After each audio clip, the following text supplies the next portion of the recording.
Morning, Sheriff. Deputy said I could find you here. Annie, what are you doing out so early? And in this weather? Come here, sit on the porch. You'll catch your death of cold.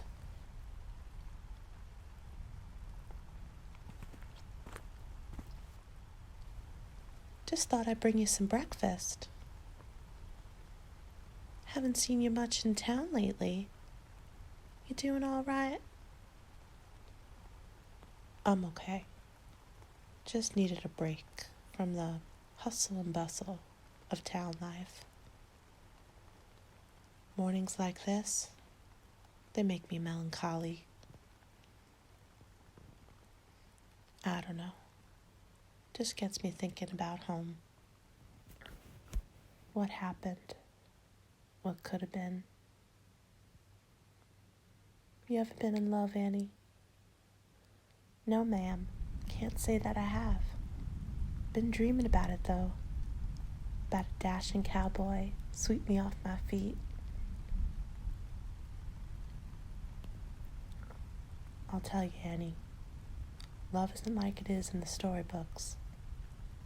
It takes your breath away. It's beautiful. But it's not so simple as they make it seem.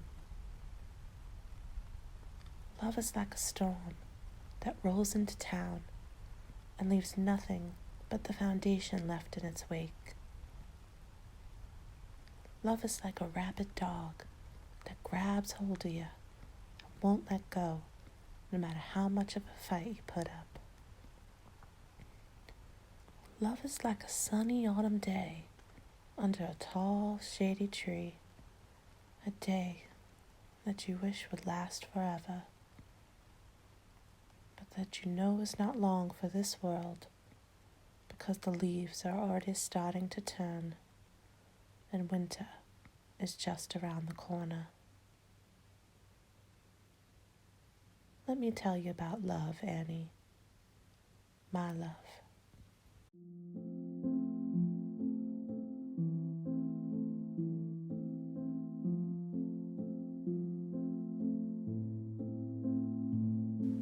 His name was Adam. He had color the hair of straw and eyes as blue as the sea. Amongst all the boys who would torment me at school and then offer to carry my books home, he was the one who stood out like a lone lilac in a field of weeds. He'd smile at me, and I'd melt like ice cream on a hot summer's day. With anyone else, I could withstand their charms, for I knew, even as a little girl, that I was not to be some dutiful wife like my mama, who never left the homestead, had nothing to look forward to but tending to house and home until the night when her husband would return from long days away.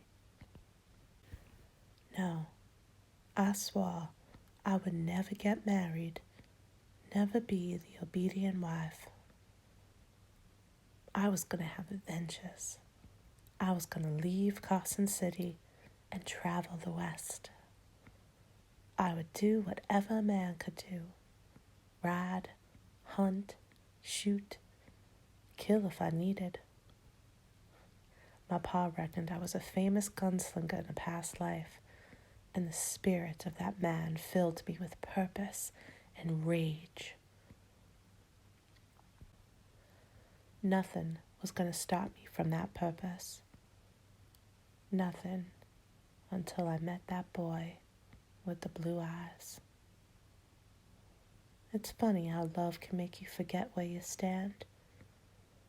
All you know is that you want to stand with them wherever you may be, even if it's on quicksand. So I fell for him, and I fell hard. Like being thrown off a horse would have hurt less than falling for that boy and abandoning every hope and dream I ever had. For a little while, I was happy. gloriously happy, and so was he, I reckon. We had a beautiful wedding in front of the pastor, my family and friends. It all seemed so perfect. But those of us who live in this world know that perfection is just an illusion. That's just when the world gives you a taste of happiness, it replaces it with a bitter truth.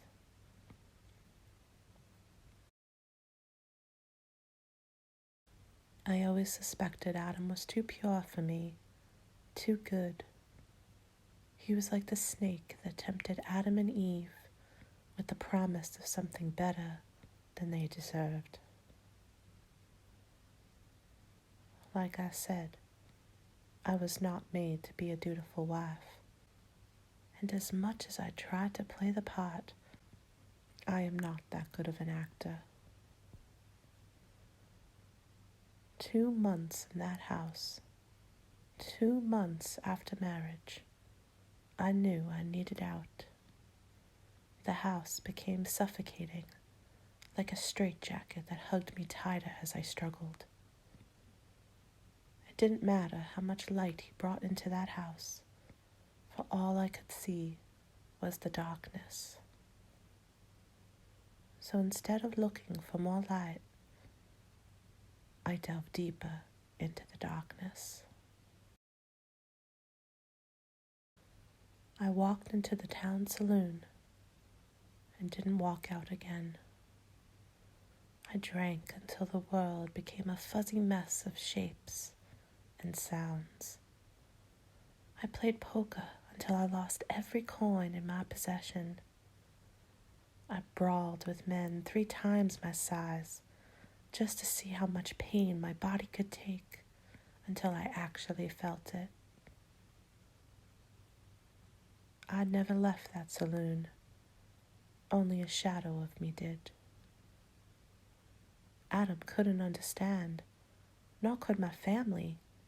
How could they? Why would a woman who was so lucky to have a devoted husband like Adam throw everything away? Why couldn't she just play her dutiful role, the part the world gave her?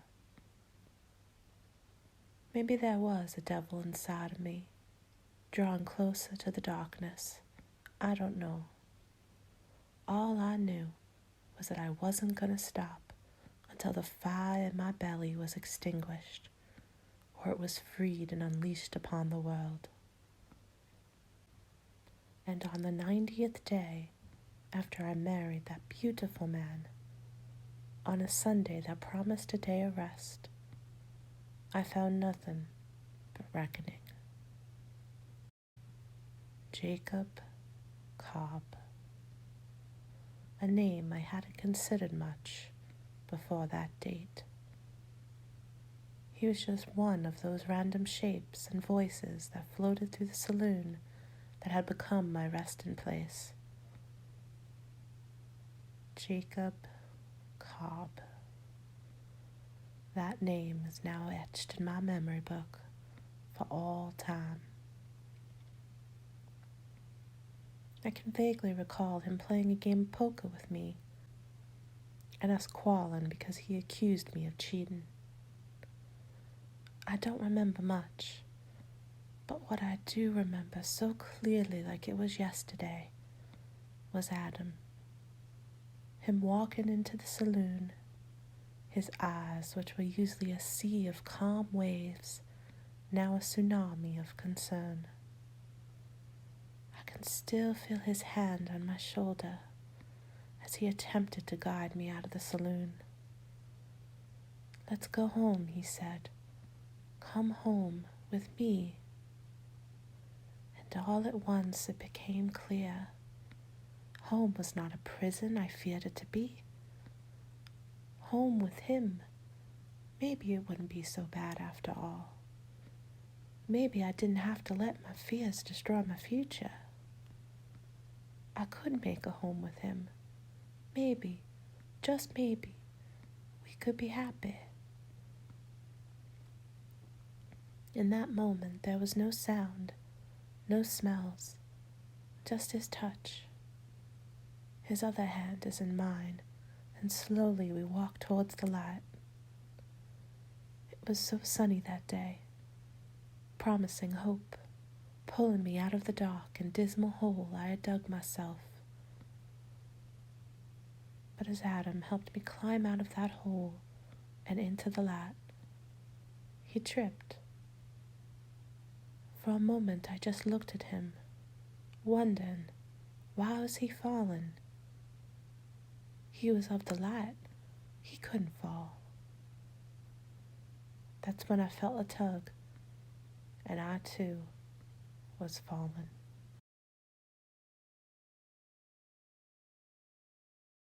I awoke in the hospital, my family standing over me. It was Jacob Cobb, they said.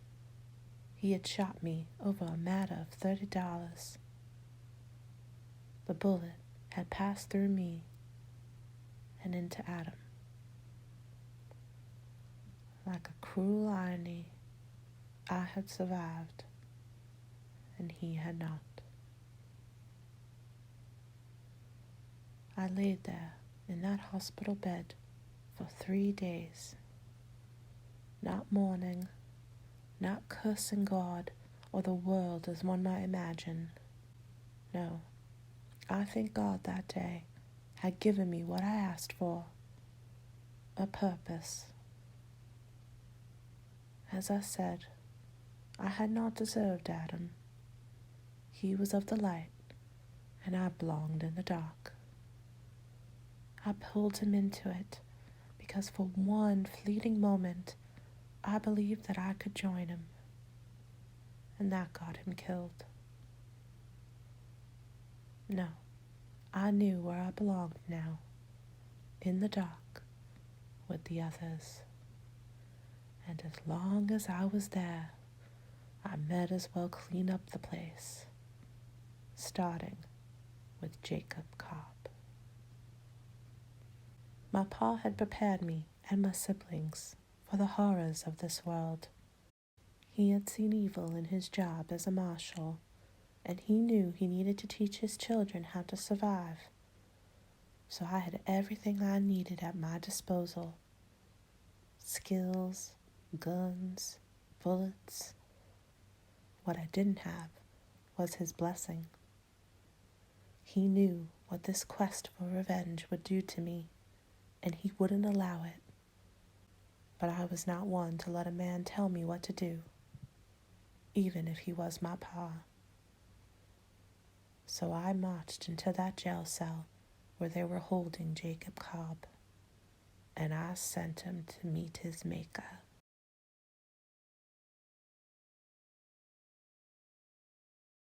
Now folks don't take too kindly to murder in cold blood, and I reckon if my pa hadn't stepped in, my neck would have been in a noose. Somehow he convinced them I was unwell, deranged. Most likely from the look I had in my eyes that day, the sheriff believed him. So they made a deal. I was to leave Carson City and never return. The townsfolk would be told that I was taken to a labor camp. I don't know why my sibling agreed to join me. I suppose I'll never know. But we left together, and as we rode away, with just 2 horses, a canteen, and $5 in our pocket, I knew that I would never see this place again, that I would never see my family from this day forth. Purpose is a strange word. It makes promises of resolution and happiness once it's complete. But all I felt was an empty hole raging inside my gut. The fire had been extinguished, and there was nothing left in its place. What was my purpose now? To drift my days away in a saloon like where I started? No, I would never set roots down in a place like that again. I tried my hand at ranching for a while. My sibling was actually pretty good at it. We made a living as farmers for several years. But destiny has a way of finding you when you least expect it. See, trouble has a way of finding good folk, and trouble found my neighbors. Unscrupulous men trying to steal away the land of hard-working farmers. I couldn't let that happen, not to good people. So I stepped in. Wasn't too difficult. Gunslingers underestimate women like me until a shotgun's in our hands and we're aiming it straight at their bellies. After that, I sort of got a reputation for stepping in when people needed assistance. The sheriff of that town was an old man. He used to be the town clerk, so he didn't have much experience sheriffing. He asked if I could help him out, just as backup, now and then, until he cleaned up the town of cowboys and ruffians. And so I did. And lo and behold, I found a calling. A drunk, a murderer, a lost soul like me became a law woman. With this job, I could do some good for some folk. I could make a difference. And after a while, I thought maybe I could put behind the memory of what I had done. I would never be free of it. I knew that. And I could never be forgiven what I did to Adam. I led him into darkness. But maybe, just maybe, I could lead others to the light. I could do the work that they couldn't do, for I was not afraid of the dark. I had lived there. I knew it lurked in the shadows. And they did not scare me, for I was one of them. And slowly, I dug and crawled and climbed my way out of that hole, until finally I stood in the light with the darkness to my back. Oh, it's never gone, you see. I stand with my back to the hole even now, my heels hovering over the abyss. I feel its draw every now and then, pulling me closer to the edge. But I fight every day to stand in the light. I still pick up a gun, yes, but I only use it in self-defense and in the name of the law. Sure, I drink whiskey now and then, but I never lose myself in its dancing streams. I can never be forgiven for what I did, but I hope that while I'm here in paradise, I can do some good. Anyways, been talking too long. I guess that's my story. And while I feel a bit melancholy on a Sunday morning, as I sit here, listening to the rain, thinking of my Adam and what could have been, it wasn't a life for me. I know that now. I probably wouldn't have been very happy, but I would have had him. I would have had him.